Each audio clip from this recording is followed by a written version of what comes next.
O Santo Graal fascina a consciência ocidental há muito tempo. É um tesouro que serve de motivo importante na lenda arturiana, que floresceu do século XII ao século XVI, e pertence à chamada Matéria da Grã-Bretanha, associada à Grã-Bretanha e ao lendário rei Arthur, que presidiu aos cavaleiros de A Mesa Redonda. Arthur obteve o trono britânico quando removeu a Espada da Pedra, um ato que não poderia ser realizado exceto pelo verdadeiro rei. Esta espada foi posteriormente quebrada em batalha e substituída pela espada mágica Excalibur, que Arthur obteve da misteriosa Dama do Lago.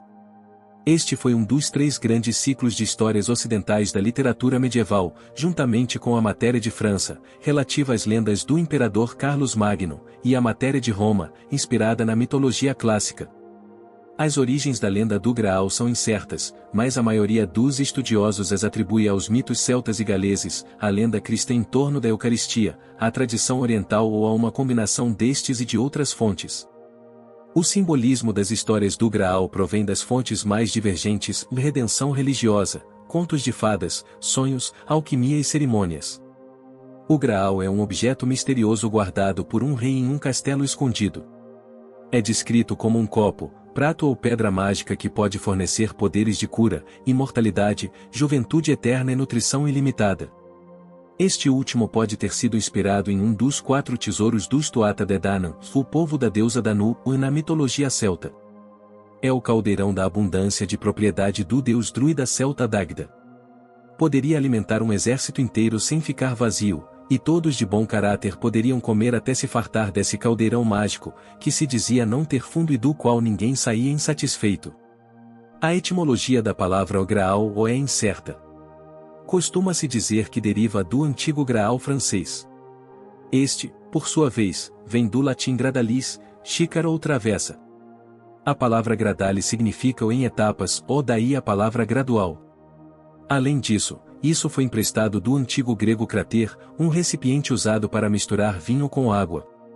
Com o tempo, o Graal passou a se referir a uma espécie de travessa larga em que se servia boa comida nas festas, normalmente peixe, e que era trazida à mesa em vários momentos para servir o próximo prato do cardápio. A ideia do Graal aparece pela primeira vez em Perceval, ou a História do Graal, escrita no final do século XII pelo poeta francês Chrétien de Troyes. Ele é o primeiro a conectar o Graal à lenda arturiana. O herói chama-se Perceval, Parzival ou Parsifal, dependendo do autor. O nome Perceval provavelmente deriva do francês antigo Perceval e através deste vale, ou Percival, perfurar o vale, trazendo à mente o vale da sombra da morte mencionado no livro dos Salmos. No poema, Perceval de Gales foi criado sozinho por sua mãe na floresta, longe dos perigos do mundo. Um dia, Perceval encontra um grupo de cavaleiros e decide se tornar cavaleiro, para desespero de sua mãe, que tentou impedi-lo de aprender sobre cavalaria, pois isso havia levado à morte de seu pai e irmãos. Incapaz de impedir o seu destino, a sua mãe dá-lhe alguns conselhos pessoais e espirituais. Perceval decide se aventurar na vida e começar sua busca pelo título de cavaleiro. Enquanto procurava a corte do rei Arthur, ele conhece o Cavaleiro Vermelho, que vem causando muitos problemas. Ao chegar à corte do rei, ele é ridicularizado, mas quando mata o Cavaleiro Vermelho e pega sua armadura, ele ganha a aprovação dos cavaleiros e é instruído nos caminhos da cavalaria por seu mentor, Gornimant. Perceval conhece a encantadora donzela Blanchefleur, Flor Branca, e é libertado da mãe e iniciado no mundo da experiência. Ele descobre sua masculinidade e ao mesmo tempo adquire a experiência de uma mulher real. Mas o seu desejo de aventura obriga-o a partir.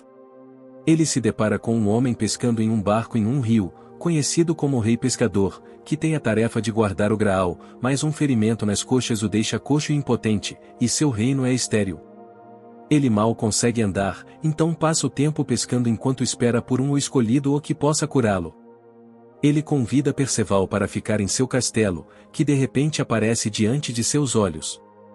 À noite, acontece uma estranha procissão.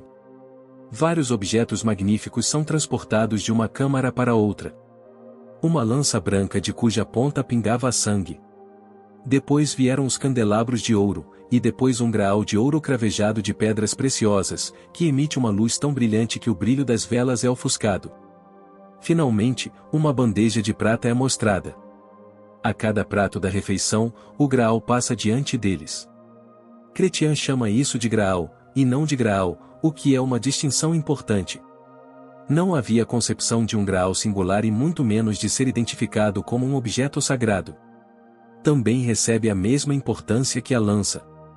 Apesar de tudo isso, o rei pescador permanece sozinho, sofrendo. Perceval, que foi treinado por seu mentor para não fazer muitas perguntas, pois seria tolo e desagradável, permanece em silêncio durante tudo isso. Ele confia no código de cavalaria da cavalaria, sem saber que ele não foi aplicado no reino mais elevado do Graal. Ele vai dormir e, na manhã seguinte, fica sozinho e decide ir embora. Ao fazer isso, a ponte levadiça é levantada atrás dele, para que ele não possa voltar. Perceval vai embora e nunca mais consegue encontrar o castelo. Ele encontra uma donzela chorando que segura um homem morto sem cabeça no colo. De certa forma, esse é um aspecto do próprio Perceval, que observou uma maravilha sem usar a cabeça ou perguntar sobre ela.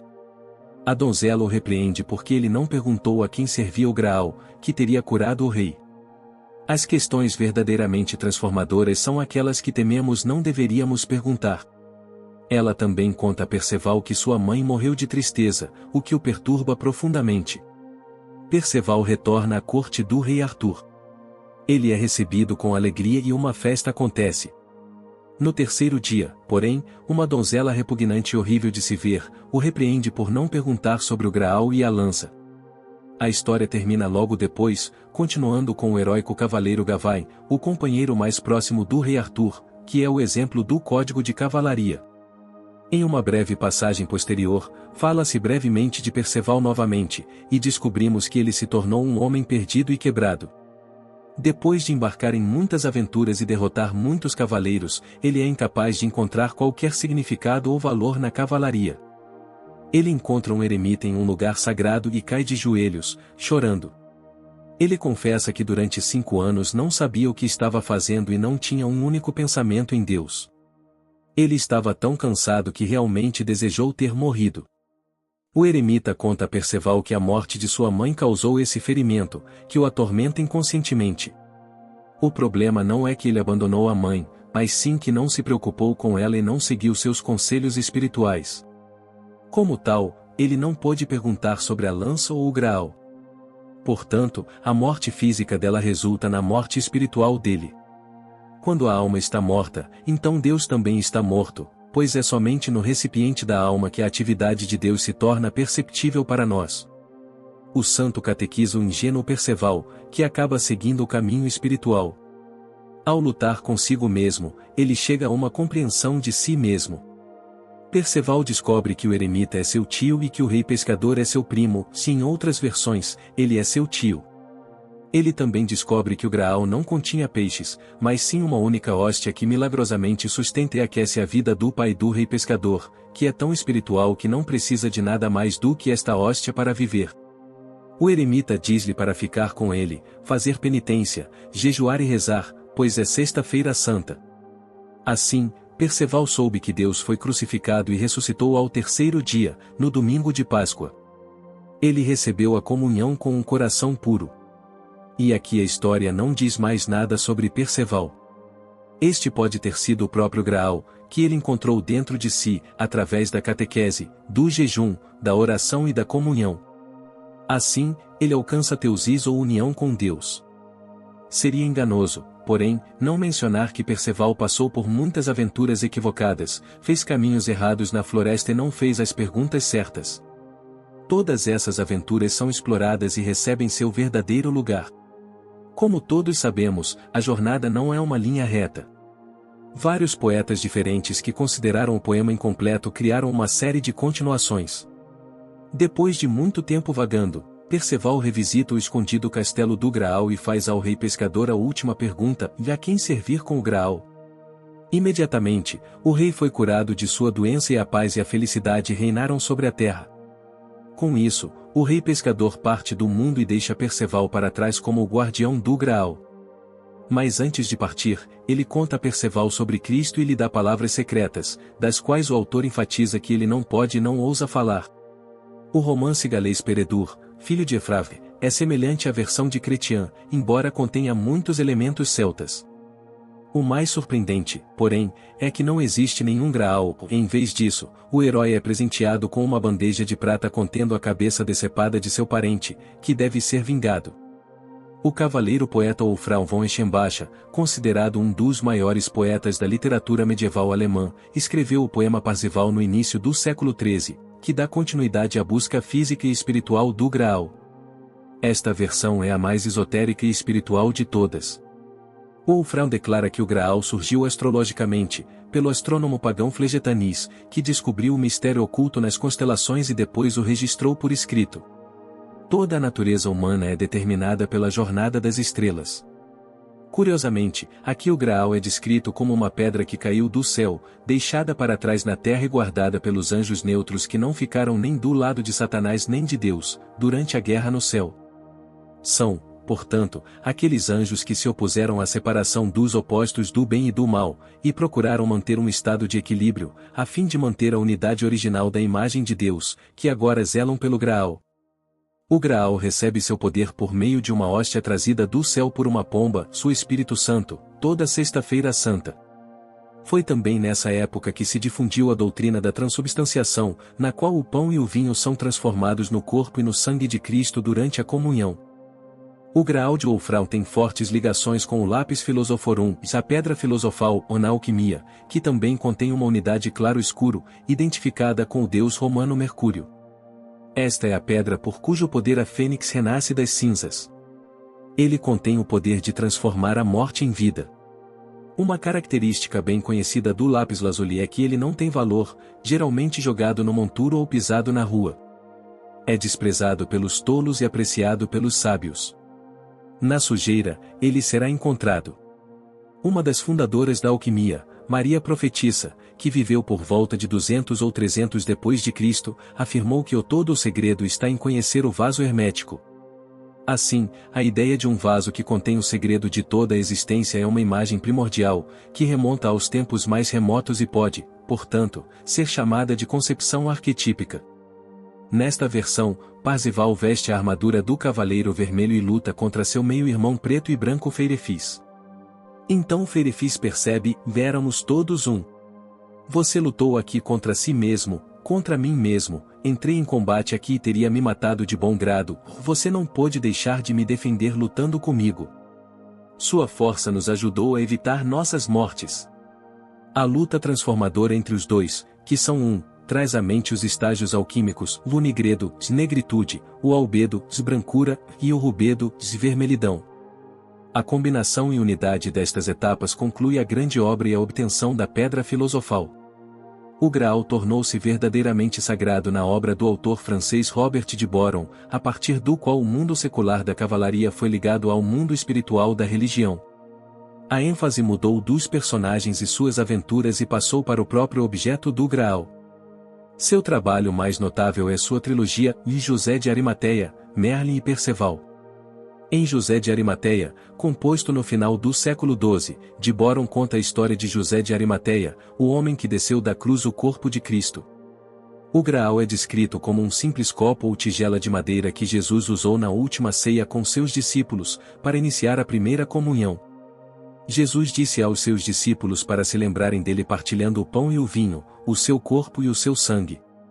Quando o corpo de Cristo estava pendurado na cruz, José usou o Graal para coletar as últimas gotas de sangue de Cristo, depois que seu lado foi perfurado por uma lança, conhecida como lança sagrada ou lança de Longinus.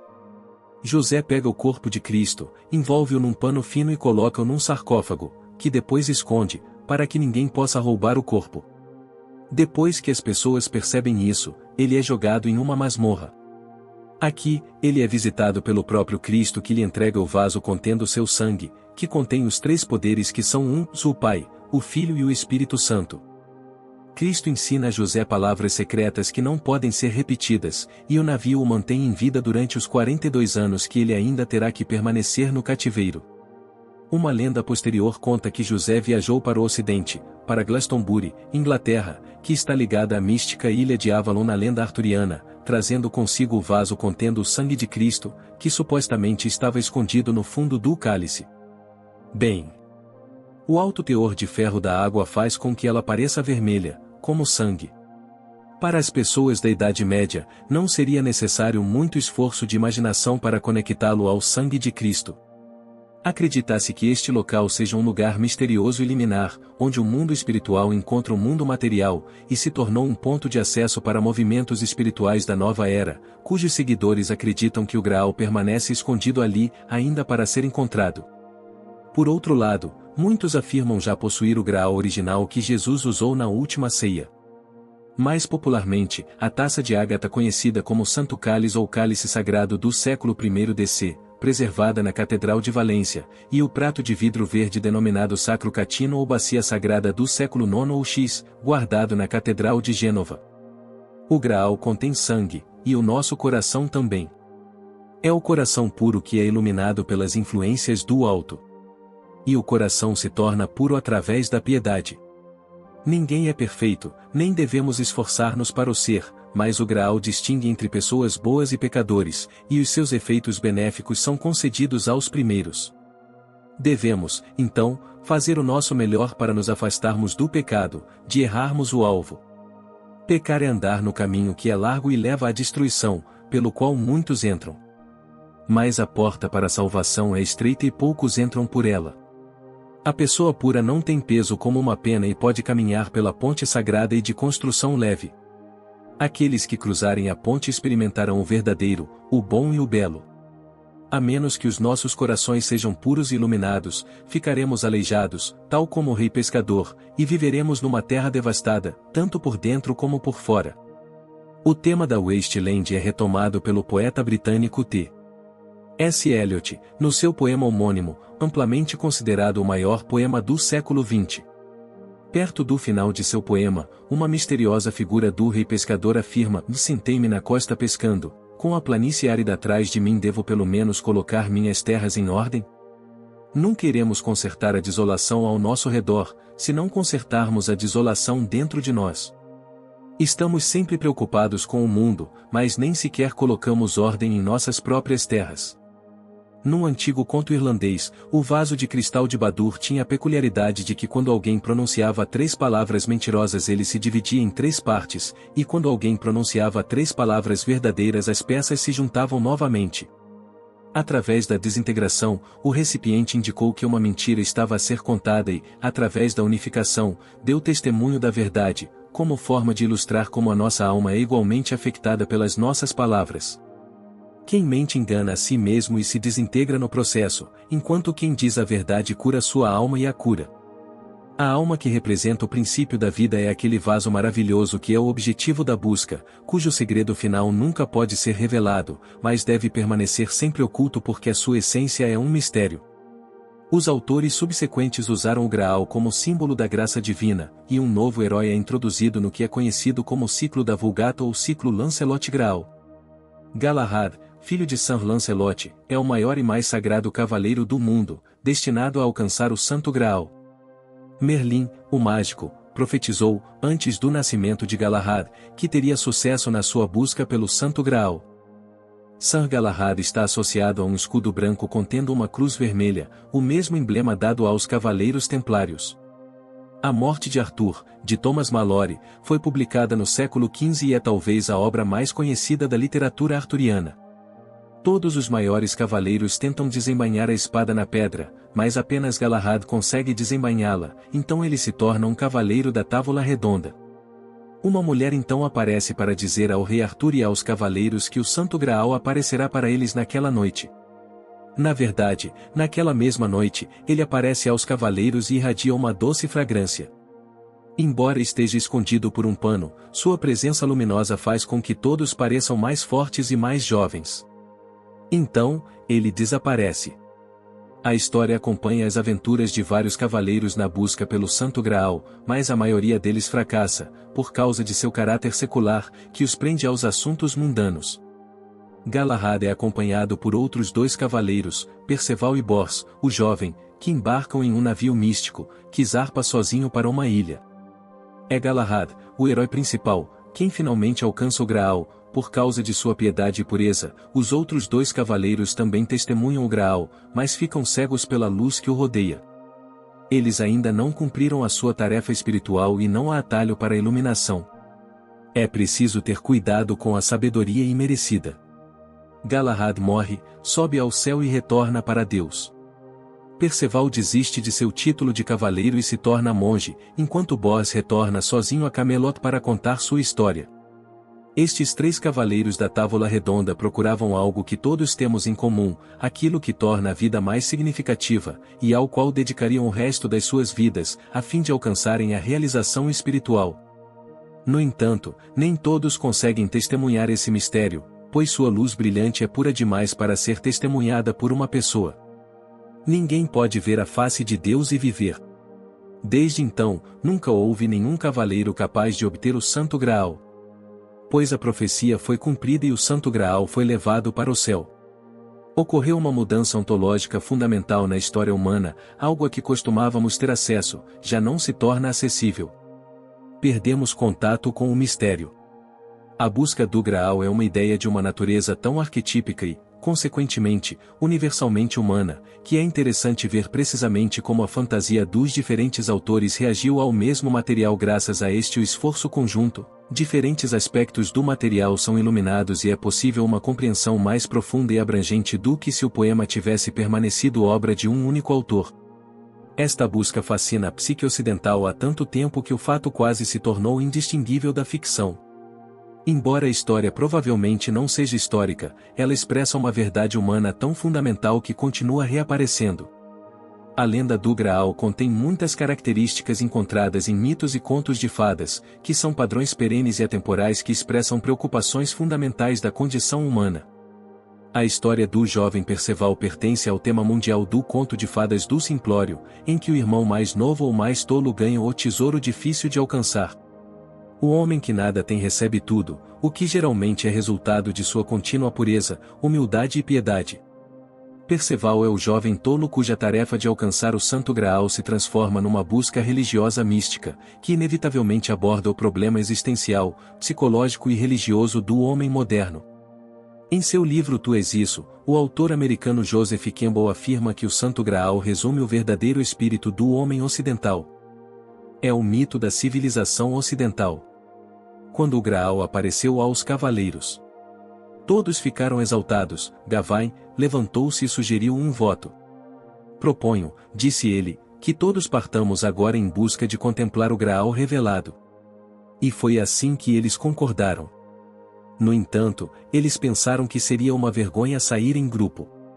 Cada um entrou na floresta no ponto que ele mesmo escolheu, onde era mais escuro, e não havia caminho nem caminho. Porque onde há um caminho ou caminho, é o caminho de outra pessoa. Em outras palavras, se não encontrarmos o nosso próprio caminho individual, não poderemos nos tornar autorrealizados. Para Campbell, isto é o que distingue o espírito ocidental do espírito oriental. Os gurus orientais aceitam a responsabilidade pela vida dos seus discípulos e dizem-lhe onde você está no caminho, quem você é e o que fazer. A qualidade romântica do Ocidente, por outro lado, deriva de um anseio sem precedentes, um anseio por algo que nunca foi visto neste mundo. E essa é a sua própria vida sem precedentes realizada. Sua vida é o que ainda precisa ser criado. A admiração é o que nos move para a frente. A busca pelo Santo Graal é sempre mais ou menos a mesma, é a jornada do herói, ao final da qual se obtém o tesouro difícil de alcançar. A figura do herói é uma daquelas imagens eternas e arquetípicas que dormem nas profundezas de cada alma e que determinam a vida e o destino humanos em medidas insuspeitadas. Movimentos espirituais como ordens secretas, antroposofia e outros círculos esotéricos sentiram que o mistério cristão era insatisfatório e procuraram outro mistério. A busca do Graal tornou-se objeto de meditação ou de iniciação nos ensinamentos misteriosos de todas as épocas. Do seu esconderijo, o Graal ainda chama os buscadores para a busca e os cavaleiros ainda seguem o caminho para o castelo escondido, onde o tesouro está preservado. Naturalmente o castelo do Graal não pode ser localizado na realidade, e isto está certamente de acordo com a sua natureza essencial e, portanto, de forma alguma notável. Muitos que procuram o Santo Graal chegaram à conclusão de que a busca é infrutífera. Que eles nunca seriam capazes de encontrar neste mundo um objeto que preenchesse os requisitos deste mistério. Não é do mundo material, mas existe. É uma busca que exige um esforço individual. É a alma do homem em busca da alma eterna na vida. Aqueles que alcançaram isto fazem parte de uma iluminação interna, e não de uma organização. O caminho para a verdade é a jornada de uma pessoa solitária rumo àquilo que está eternamente só. É neste estado que a pessoa é forçada a si mesma, obrigada a tomar consciência do seu passado. É esta solidão que é o poder do Graal. Cada indivíduo deve recorrer inteiramente aos seus próprios recursos internos. É preciso dedicar-se a um propósito sagrado e purificar a própria natureza por meio de um voto feito à parte mais elevada de si mesmo, passando da luta da própria natureza pecaminosa para a iluminação da alma interior. Isso leva à tranquilidade, à paz com a realidade. Uma aceitação de si mesmo e das suas falhas, do seu lugar no mundo e do seu dever espiritual. A contemplação e a quietude permitem que o indivíduo deixe transparecer o melhor de sua vida interior. Para a pessoa indisciplinada, porém, o relaxamento termina em desorientação e miséria, pois ela é agredida por seus próprios defeitos e pensamentos negativos. Ainda não conquistamos essas partes sombrias e ocultas de nós mesmos, e não há descanso até que o façamos. A pessoa disciplinada relaxa e fica quieta. Ele está em paz com a vida e consigo mesmo, pois conhece os problemas inevitáveis que todos temos que enfrentar na vida e com os quais devemos aprender. Ele entende que seu maior inimigo sempre foi ele mesmo, e até conquistá-lo não poderá ir mais longe.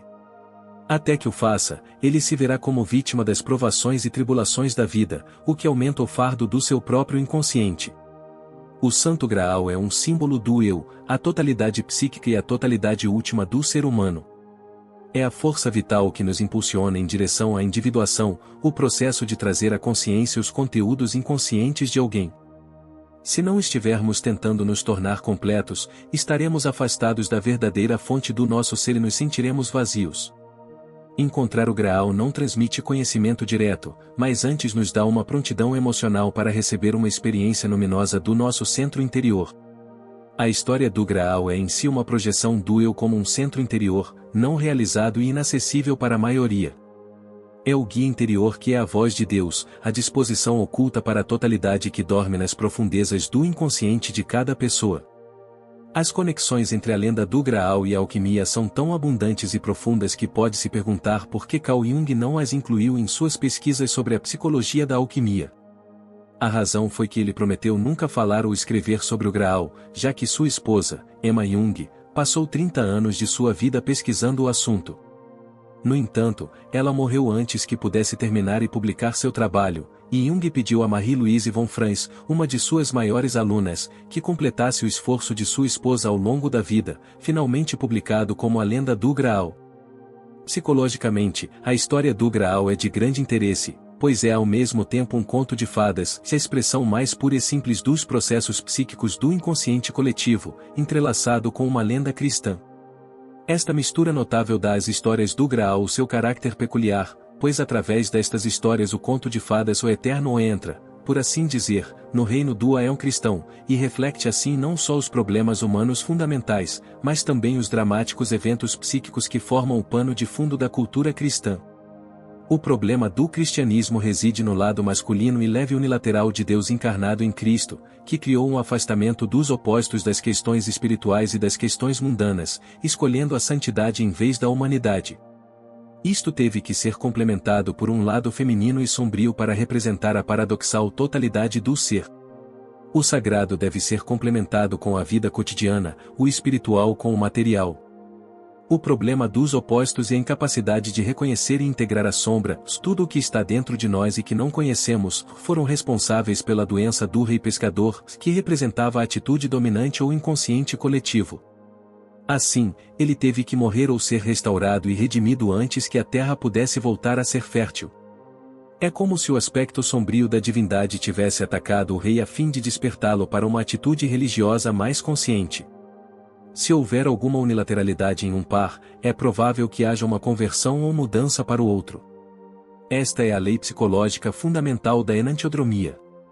Até que enfrentemos a divindade obscura, de como Jacó e Jó que lutaram com Deus, o inconsciente coletivo da humanidade não poderá chegar à compreensão da totalidade da imagem de Deus.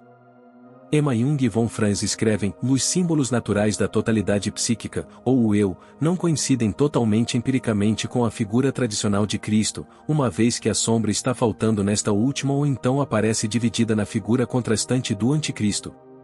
Na alquimia, por outro lado, a imagem de Antropos, ou do Filho do Homem, foi continuamente ampliada desde as suas primeiras aparições e na imagem do lápis-lazuli de Mercúrio foi expandida para um símbolo paradoxal do eu no qual os opostos foram reconciliados. A alquimia medieval representou uma tendência que compensou e complementou as deficiências e os conflitos no cristianismo. Por esta razão, muitos alquimistas compararam o lápis-lazuli a Cristo, estabelecendo-os como paralelos a ele, e ao fazê-lo sentiram inconscientemente que o seu trabalho era uma continuação da obra de redenção de Cristo. O regresso ao mito celta e a outros simbolismos antigos, bem como as tradições apócrifas do cristianismo primitivo presentes na lenda do Graal, procuram completar a imagem de Cristo através da adição de características que não tinham sido suficientemente tidas em conta pela tradição eclesiástica. Perceval não é, portanto, apenas uma representação simbólica do herói tolo, mas também representa o problema do desenvolvimento psicológico da era cristã, na qual ele aparece como o arquétipo do Salvador. Perceval, como os alquimistas, também é chamado a um trabalho específico de redenção, a fim de compensar a imagem de Cristo que então dominava o inconsciente coletivo. Assim, Perceval surge como uma projeção do homem verdadeiro e total ou do componente divino no homem, o eu, que emerge gradativamente das profundezas do inconsciente e libera áreas do psiquismo antes isoladas da vida. A figura de Merlin, o arquétipo do velho sábio, também desempenha um papel importante na união dos opostos e inspirou uma vasta literatura. Trata-se do rompimento de uma imagem arquetípica que representa um conteúdo psíquico intensamente constelado. Na obra Merlin de Robert de Boron, Cristo desce ao inferno e liberta Adão e Eva, os demônios ficam furiosos e tentam atrair os homens de volta ao inferno, então eles enviam um profeta do inferno, Merlin, o filho de um demônio ou íncube que engravida uma jovem pura. Ele será a contrapartida do Filho de Deus, o Anticristo. No entanto, o lado luminoso que vem da sua mãe acaba por fazê-lo comprometer-se com Cristo. Assim, Merlin tem conhecimento do passado por causa de sua natureza demoníaca, mas também conhecimento do futuro, com o qual Cristo o dotou. Como o Mercúrio alquímico, ele é uma personificação do homem inteiro, uma figura que une Cristo, a metade clara do eu, com sua metade escura, o Anticristo, em um só ser. Embora o papel de Merlin seja crucial na lenda do Graal, atuando como conselheiro do rei Arthur, ele permanece em grande parte escondido nos bastidores, dando-lhe uma qualidade misteriosa como o Santo Graal.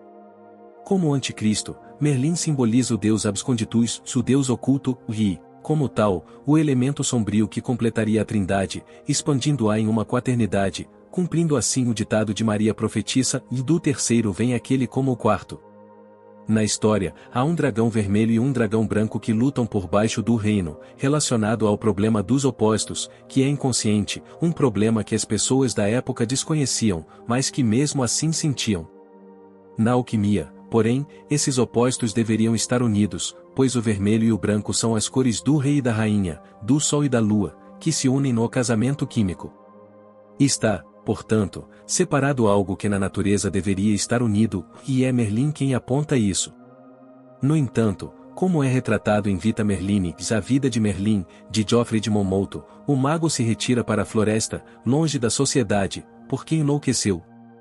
Ele vive como um animal selvagem e, quando é trazido de volta ao mundo dos homens, sua loucura irrompe novamente, desesperando-se com a estupidez dos homens que são incapazes de ver sua inconsciência e conflito interno.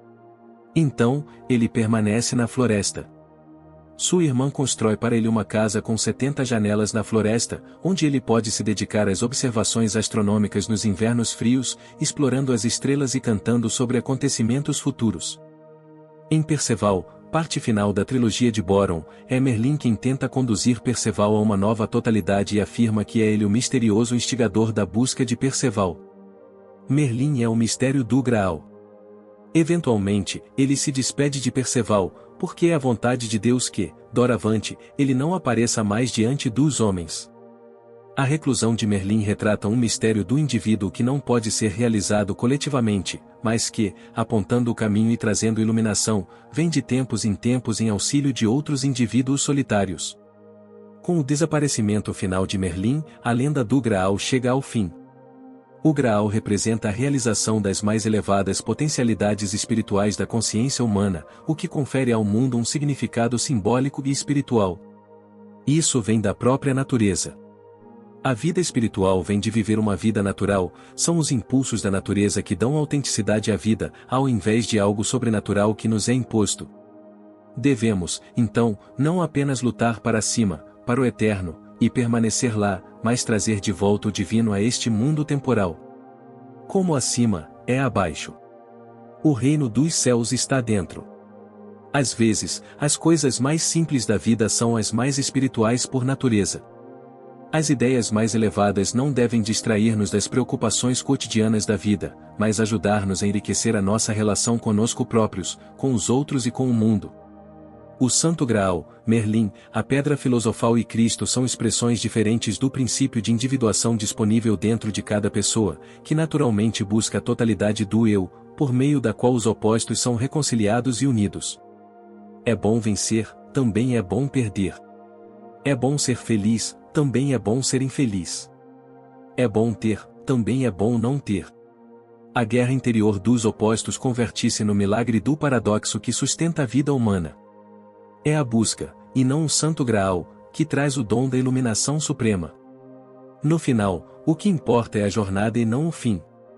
Para onde quer que viajemos, façamos o que fizermos e seja qual for a época em que vivamos, esta é uma viagem aberta a todos nós e a busca de um sentido para as nossas vidas.